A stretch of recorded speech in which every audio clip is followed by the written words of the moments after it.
Atenção, meu amigo aposentado, minha amiga aposentada, meus amigos pensionistas. Amanhã é um dia importante, amanhã é dia 24.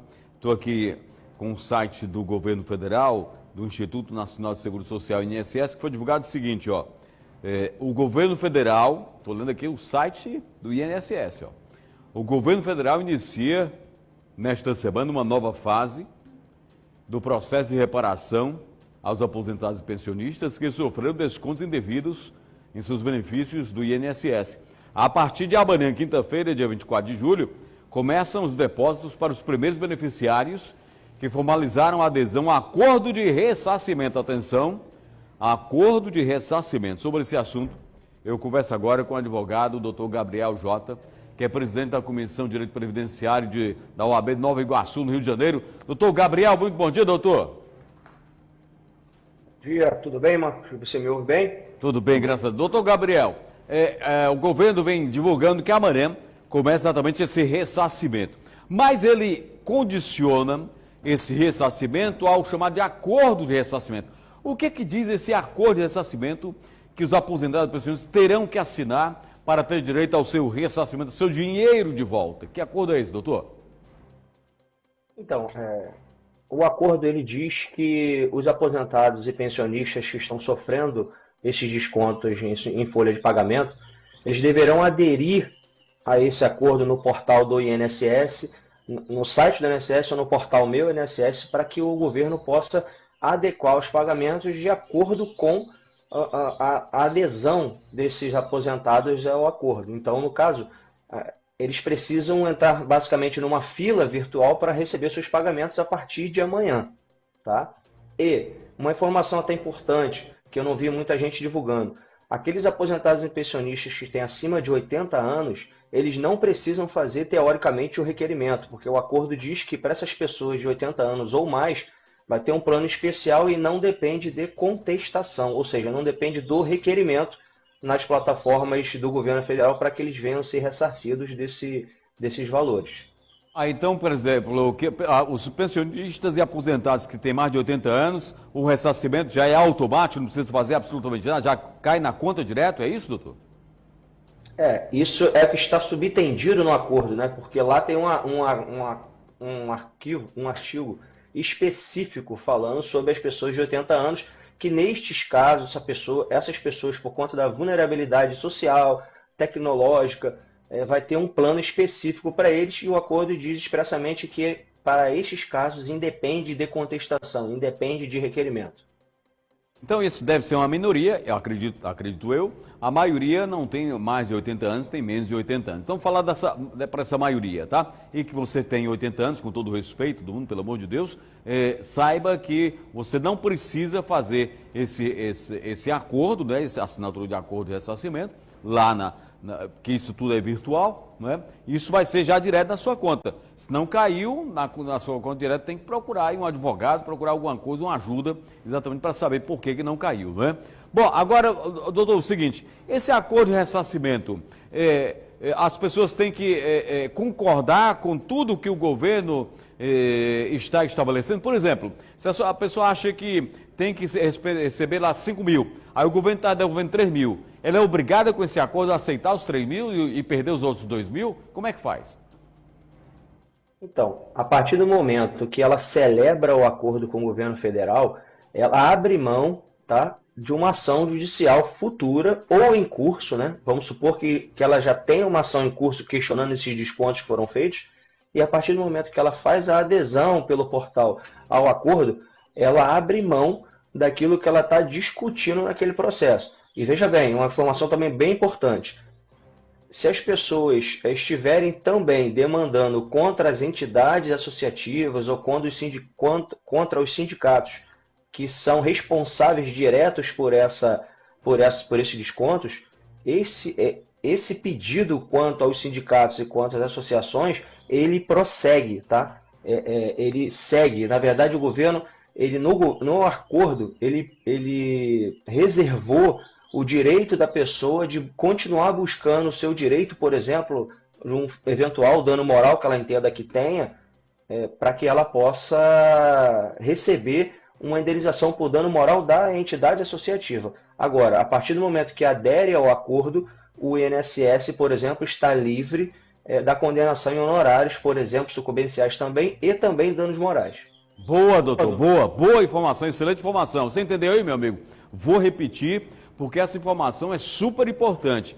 Essa informação é super importante, essa informação do doutor Gabriel Jota, que é presidente da Comissão de Direito Previdenciário lá de Nova Iguaçu, no Rio de Janeiro, está conversando conosco lá do Rio de Janeiro, para trazer essa informação para você. Olha, você que, por exemplo, assinar um acordo de ressarcimento, você vai ter que assinar para ser ressarcido esse dinheiro, você não pode mais, a partir do acordo, processar o governo para uma indenização contra o INSS, contra o governo federal. Mas você pode fazer isso, uma representação contra a entidade, não é isso, doutor?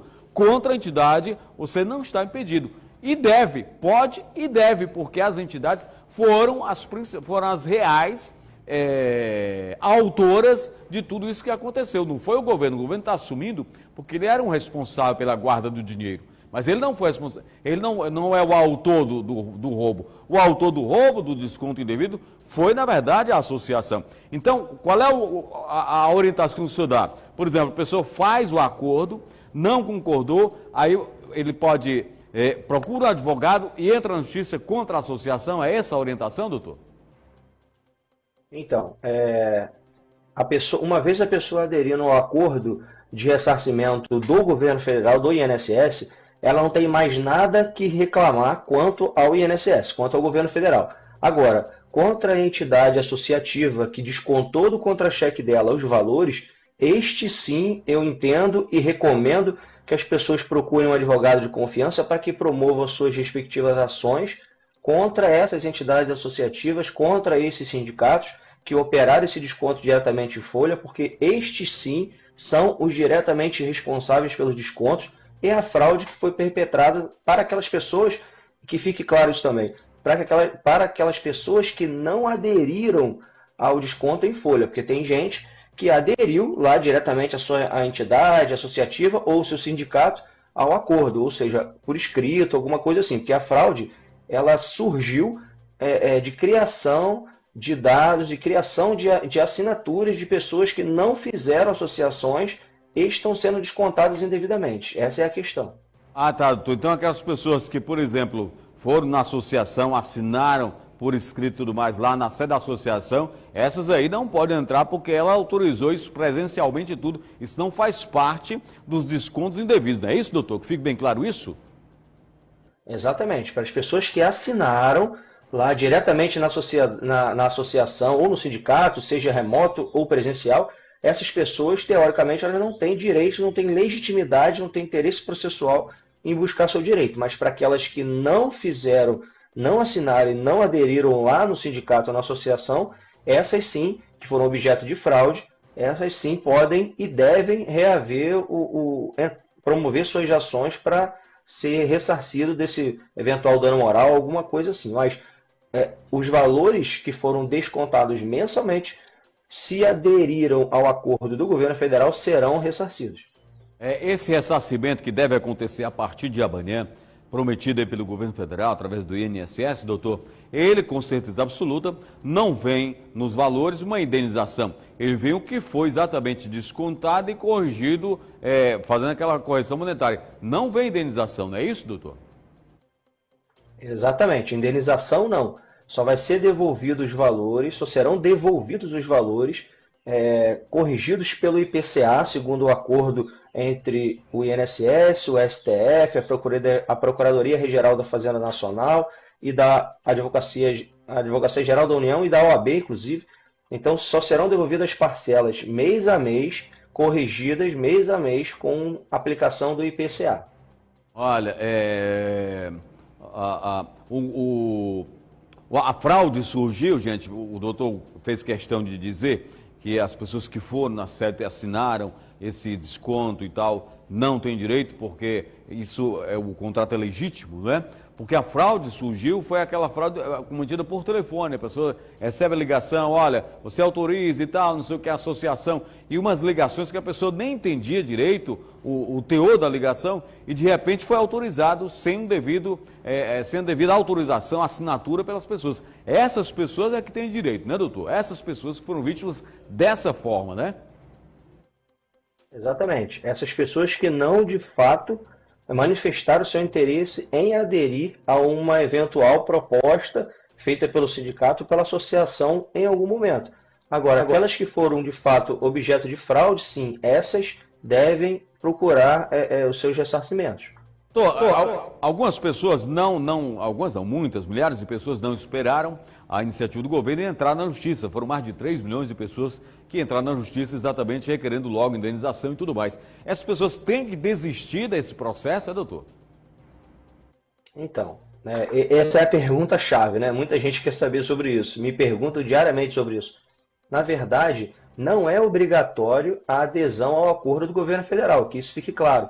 É uma adesão voluntária, mas por ter havido um acordo entre o Supremo Tribunal Federal, a Procuradoria, a Advocacia Geral da União e a OAB, teoricamente, isso está sendo uma autorização para que os juízes, nesses casos pulverizados, que porventura não aderiram ao acordo, para que o juiz extinga aquela ação sem resolução do mérito por conta da falta de interesse. Por quê? Porque se o governo está voluntariamente devolvendo isso, a pessoa teoricamente não teria interesse. Mas isso é uma vertente. Uma outra vertente é o juiz julgar, mandar devolver tudo aquilo que foi descontado com aplicação de IPCA, porque o IPCA hoje é o índice que é utilizado também para corrigir monetariamente os valores que são pagos judicialmente. Então, na verdade, é muito mais vantagem para a pessoa aderir ao acordo e receber logo do que ficar aguardando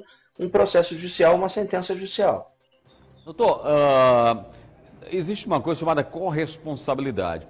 O governo estando devolvendo o dinheiro, mesmo ele não sendo o autor exatamente do que aconteceu, não é? Do problema que foi provocado por essas entidades, ele está dando, eu quero a sua opinião, através desse ressarcimento, dessa devolução, ele está dando uma meia-culpa, e isso pode servir para argumentos na justiça das pessoas que vão fazer uma representação contra a entidade, colocar o governo como corresponsável por esse problema?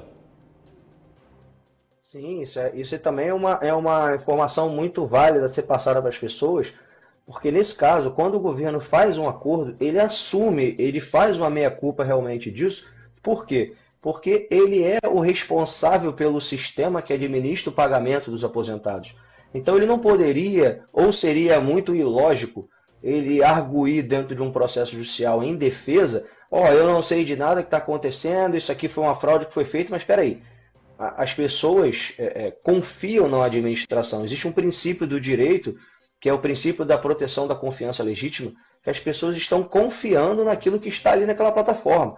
Então ele não pode chegar num processo judicial e alegar que as pessoas estão, por exemplo, que foi violado e ele não sabe de nada. Então se foi violado é porque teve uma quebra de segurança digital e ele sendo responsável por essa plataforma, ele tem sim culpa por isso e não à toa eles estão fazendo essa devolução voluntária para os aposentados e pensionistas. Então, concretamente, doutor Abaran, o que é que as pessoas devem fazer? Como é que ela pode fazer, as pessoas que estão assistindo o programa agora, como é que ela pode fazer exatamente a adesão, esse acordo de ressarcimento e, claro, com todas as informações que nós acabamos de repassar nessa entrevista. Como é que faz esse acordo de ressarcimento? Então, as pessoas têm 3 canais divulgados pelo governo federal para buscar esse ressarcimento. Ou pelo site do INSS, tá? Diretamente vai ter uma função no site do INSS vinculada a essa devolução, ou pela plataforma Meu INSS, que as pessoas acessam através do aplicativo gov.br ou Meu INSS, tá? E pelos correios também. O governo federal divulgou no acordo e na internet, nos sites oficiais, que a agência dos correios estão preparadas para receber as pessoas presencialmente para fazer também esse requerimento. E fazendo esse requerimento, elas vão receber de acordo com a fila e de acordo com o momento que ela faz o requerimento. E outra informação também que foi divulgada é que as pessoas têm até 14 de novembro para fazer adesão a esse acordo para receber dentro dessa fila que eu acabei de falar. As pessoas que não fizerem um acordo a partir de 14 de novembro só vão receber judicialmente. Isso ficou bem claro nas informações divulgadas pelo governo federal, principalmente também no acordo, no termo de acordo que foi divulgado e foi homologado pelo ministro Dias Toffoli lá no processo da DPF 1236.